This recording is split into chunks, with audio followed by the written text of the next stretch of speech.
¿Qué tal amigos? Muy buenas y bienvenidos a este nuevo vídeo tutorial. Ya son 70 vídeos junto con este. Junto con este tenemos 70 vídeos en mi canal y somos 130 y algo de suscriptores, que no está nada mal para llevar pues poco más de un año, porque tampoco... Sí que mi canal es bastante más antiguo, pero empecé a publicar contenido hace pues año y poco, o sea, tampoco mucho más. Y por tanto, bueno, la estadística no está mal, 136 suscriptores a día de hoy, creo, pues no está nada mal. Y vamos a seguir publicando bastante contenido y contenido bastante interesante. Hoy vamos a ver si realmente las matemáticas nos complican la vida o nos la facilitan. Y la verdad es que ambos razonamientos tienen algo de razón, valga la redundancia. ¿Por qué? Porque las matemáticas nos hacen la vida mucho más sencilla desde un punto de vista más de comodidad, pero también los análisis matemáticos se vuelven más complejos. Y a mayor comodidad, mayor complejidad del análisis matemático. Y lo vamos a ver con un procedimiento muy sencillo. Yo hasta ahora había calculado números primos por un procedimiento, digamos, un análisis muy básico. Es decir, era saber que los números primos son números que tienen la característica de tener solo dos divisores. En este caso, la unidad y ellos mismos.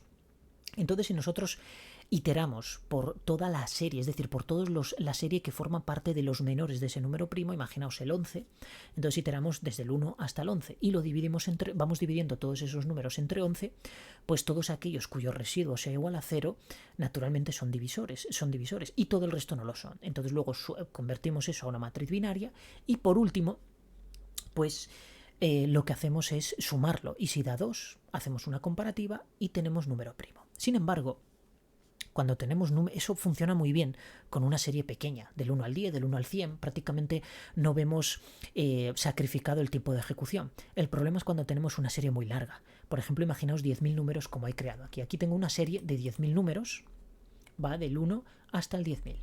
Si aplicamos ese mismo procedimiento, que lo vamos a repasar aquí de una manera muy rápida, vamos a ver que la aplicación se vuelve como un poco inestable. No llega a un punto de inestabilidad de salir el relojito dando vueltas ahí y volverse la aplicación así como blanca, se queda como medio blanca, pero casi.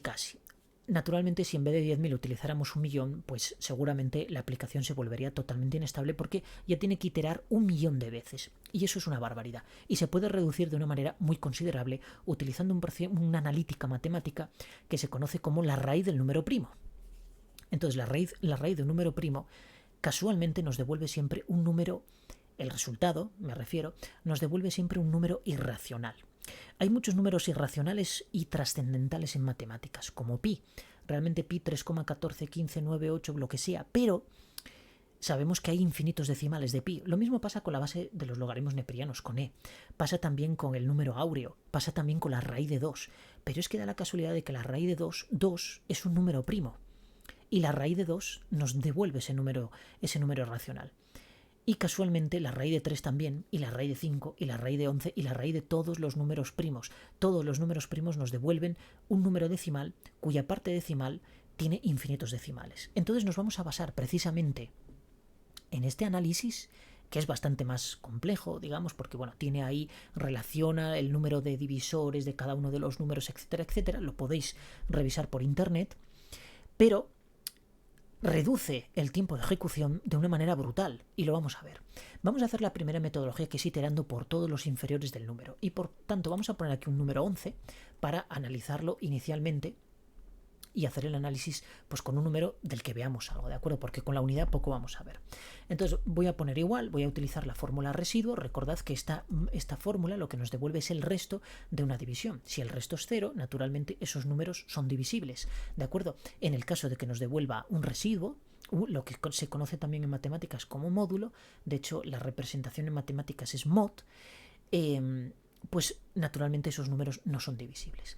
Entonces, como primer argumento, vamos a mover esto un poquito para que se vea bien. Este número, vamos a coger el número que vamos a comprobar si realmente es primo o no. Lo seleccionamos. A continuación queremos saber los divisores. Los divisores, es decir, los números que son divisibles entre 11. Todos esos números vamos a comprobar toda la serie desde el 1 hasta el 11, es decir, todos los menores de 11, incluyéndose a sí mismo. Entonces, para ello vamos a utilizar la fórmula fila, y a fila no le podemos pasar un argumento dinámico, porque realmente aquí lo que vamos a pasar, o lo que vamos a crear más bien, es una referencia dinámica. Entonces, para crear una referencia dinámica siempre hay que concatenar cadenas, y para concatenar cadenas, pues el resultado de una concatenación de una cadena naturalmente es otra cadena, y el argumento de fila no me acepta esas cadenas. Entonces tengo que utilizar una función que, pasándole una cadena de texto, me devuelva una referencia que pueda ser utilizada por otras fórmulas, no solo fila, sino por cualquier otra fórmula. Y esa fórmula es indirecto.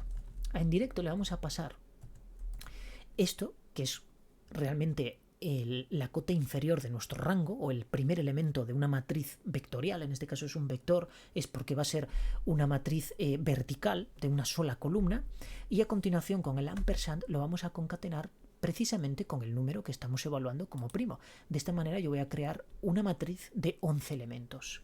Cierro indirecto, cierro fila y cierro residuo. Entonces fijaos, si yo ahora evalúo esta fórmula de aquí, pulso F9, fijaos que me devuelve una matriz de 11 elementos. Bien, hasta ahí todo perfecto, pero tengo 11 elementos, es decir, esta fórmula va a iterar 11 veces. Pulsamos control Z, y si ahora pulsamos F9 para evaluar el resultado de residuo, le damos F9, y fijaos que solo me aparece 0 en aquellas posiciones que son divisibles por el número que estamos comprobando si realmente es primo o no. Como hay dos números, que en este caso es la unidad y el mismo, que devuelven 0, da la casualidad de que este número es primo, y naturalmente 11 es primo. Vamos a pulsar control Z, pero a mí no me interesa esa matriz que me devuelve residuo. A ver, me interesa porque me da esa evaluación que yo necesito para seguir evaluando si es primo o no.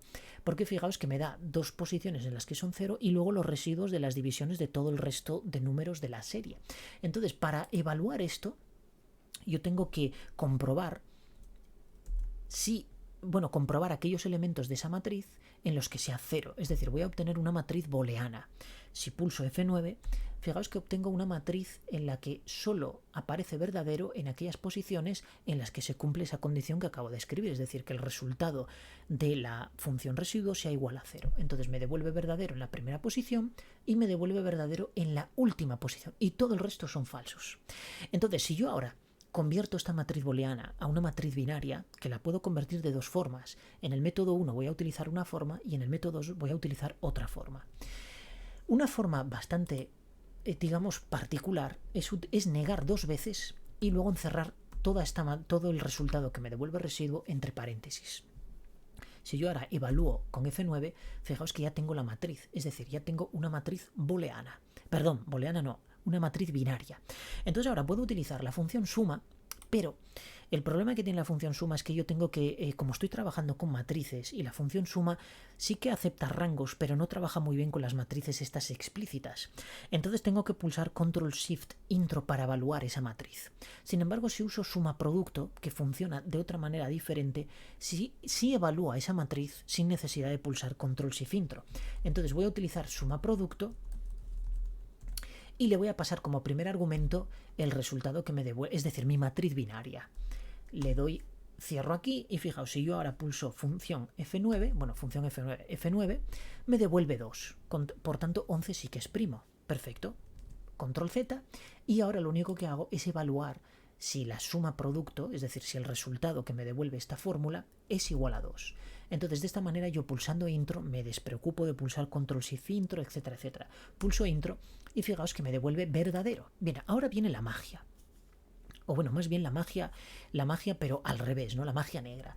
Porque si yo ahora hago doble clic sobre esta celda, esta fórmula se me va a aplicar en todas las celdas que yo tengo, es decir, en todo el contenido de la serie que tengo en la columna de la izquierda.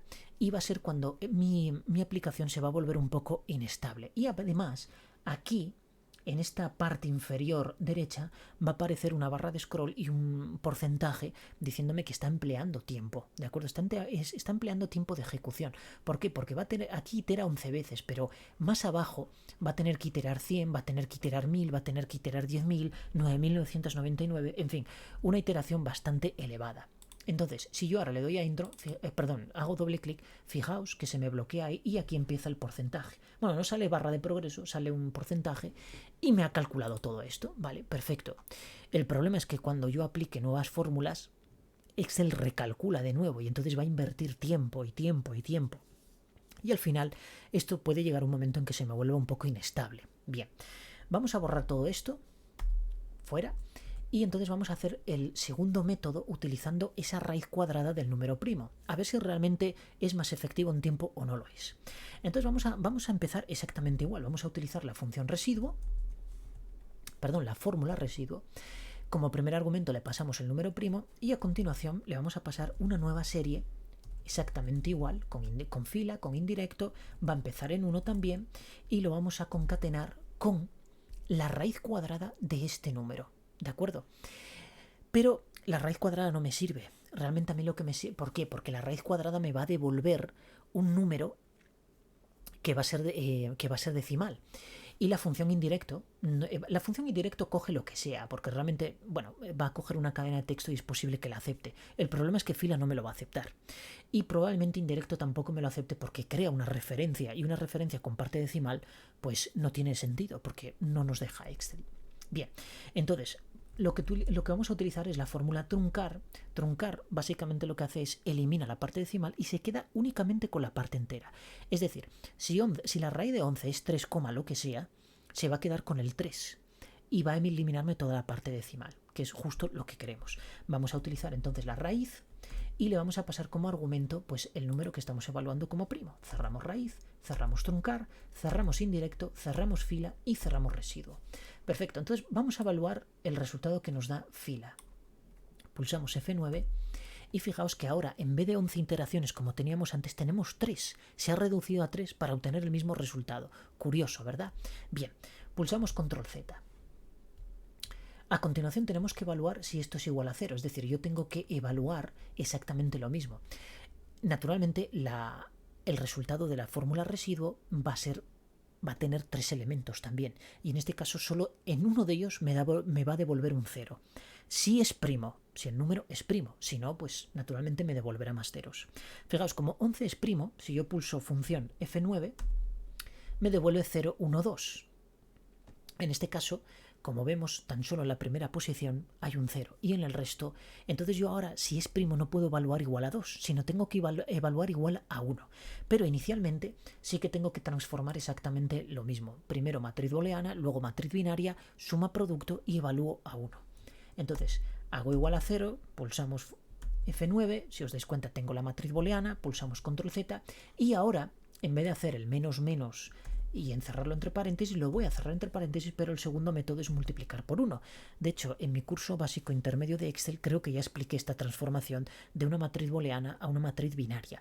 Y cuidado, porque las matrices binarias se utilizan muchísimo, muchísimo, porque es la forma que tenemos nosotros de evaluar que determinados campos cumplan ciertas condiciones y luego llevarlas a una fórmula que luego a través de comparativas y de fórmulas como coincidir, como el sí, el famoso sí que hace auténticas maravillas, obtenemos campos, obtenemos resultados de campos que podemos concatenar, que podemos calcular, que podemos hacer cientos de cálculos y de formar expresiones bastante más complejas que nos devuelven resultados muy coherentes, ¿de acuerdo? Bien, una vez que tenemos esto, si yo ahora vuelvo a pulsar F9, ahora tengo la matriz binaria que tenía antes, pero de 3 elementos, no de 11. Fijaos la reducción en número de iteraciones. Pulsamos Control Z de nuevo y ahora utilizamos suma producto. Exactamente la misma fórmula, suma producto. Tengo que abrir un paréntesis aquí, cerrarlo aquí y ahora igualarlo a 1. ¿De acuerdo? Pulso intro, olvidaros de control shift intro, ahora pulso intro y me da verdadero. Si yo ahora hago lo mismo que antes, hago doble clic, fijaos que el tiempo de respuesta ha sido casi inmediato. ¿De acuerdo? Esto depende mucho de la potencia de procesador que tengáis. Si tenéis un procesador básico, pues naturalmente Excel va a utilizar bastante más tiempo. Si tenéis uno más rápido, utilizará menos tiempo. Eso es directamente proporcional. Fijaos ahora la comparativa si yo le doy aquí. Está 1, un segundo, 2 segundos, 3 segundos. Fijaos que ha utilizado más tiempo. En este caso ha utilizado más tiempo que antes porque al mismo tiempo está recalculando estas también. Pero el resultado, fijaos que es exactamente el mismo. Estoy obteniendo lo mismo. Para que veáis un ejemplo, si calculamos la raíz cuadrada de 10.000, vamos a expresarlo así, IE4. Bueno, tiene que recalcular todo otra vez, por eso al darle intro me está... Fijaos que de 10.000 iteraciones lo reduzco a 100 iteraciones, por tanto es un porcentaje muy importante de reducción de tiempo. Entonces, en resumen, y para terminar ya este vídeo, utilizar el algoritmo matemático adecuado va a utilizar un consumo de tiempo muy inferior si utilizamos una analítica básica como por ejemplo pues la que hemos comprobado en el método 1, que utiliza, lo he probado en Python, que es un lenguaje bastante lento. Aquí la verdad es que no lo he medido, pero probablemente ande por 2-3 segundos aproximadamente de tiempo, mientras que el método 2 pues seguramente será cuestión de milisegundos o de pocas décimas de segundo. En Python, por ejemplo, que es más fácil de controlar los tiempos, pues el método 1 aproximadamente son 2 segundos con 11 y el método 2 eran 0,07 segundos, es decir, estamos hablando de 7 milisegundos. Entonces son tiempos realmente, bueno, perdón, de 70 milisegundos. Estamos hablando de tiempos muy reducidos, ¿de acuerdo? Muy reducidos. Por tanto, en resumen, elegir el algoritmo matemático adecuado, vamos a ganar en tiempo, ¿de acuerdo? ¿Es más complejo? Bueno, en este caso es indagar por internet y darse cuenta de que hay algoritmos para calcular los números primos a cientos, ¿de acuerdo? Porque no es solo este, hay más también, alguno más que quizá haga un vídeo a ver de comparativa entre los tres, a ver cuál es más efectivo a la hora de calcular números primos. Bueno, espero que os haya gustado el vídeo, que hayáis aprendido algo, que siempre se aprende algo nuevo realmente y nada, nos vemos en el siguiente vídeo. Muchas gracias.